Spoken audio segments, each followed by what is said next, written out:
Another player that is very similar, at least in my opinion, is Dylan Sampson. Hmm. And he's different.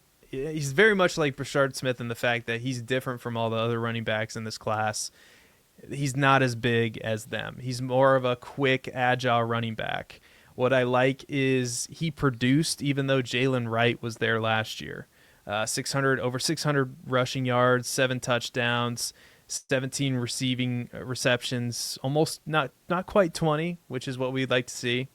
But he had 20 this year, and he had over almost 1,500 rushing yards this year. He had 22 touchdowns this year. He was just a super producer. And when you watch the film, it's very clear that he is elusive as a runner, and he's fast. And he's very much in the same vein as the new age running backs in the league, like the Devon Achanes, the Keaton Mitchells. I mean, Keaton Mitchell averaged like 10 yards per carry or something crazy like that when he was on the field.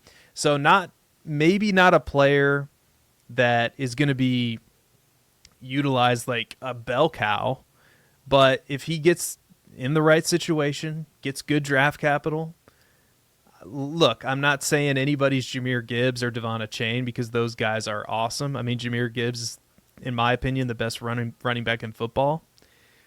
But it's that maybe turned down 70, it's like 70% of that, maybe 60%, 70%, and that's a really good player. So again, situation's going to matter quite a bit, but Dylan Sampson is one of my favorite players. Devin Neal is another. Like this tier of running backs, to me, I can already tell I'm going to have way more exposure to these guys than most people, and I will not apologize for that. Not one Yeah, bit.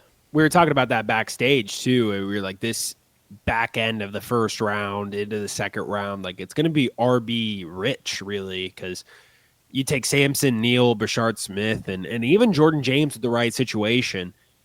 It's going to be hard to go wrong with really any of those guys. Sampson is funny because yesterday I was kind of talking about Sampson, and I mentioned that he was bigger than Jalen Wright, and I pulled up his profile as you were talking about him, and I noticed that he's listed at 190, and I was like, wait, huh? That's definitely smaller than Jalen Wright. And it's interesting that that's the case because one thing that stood out when watching, granted, it was more highlights than anything so far of Dylan Sampson, but he invites contact more. Like he is a more physical runner despite weighing less.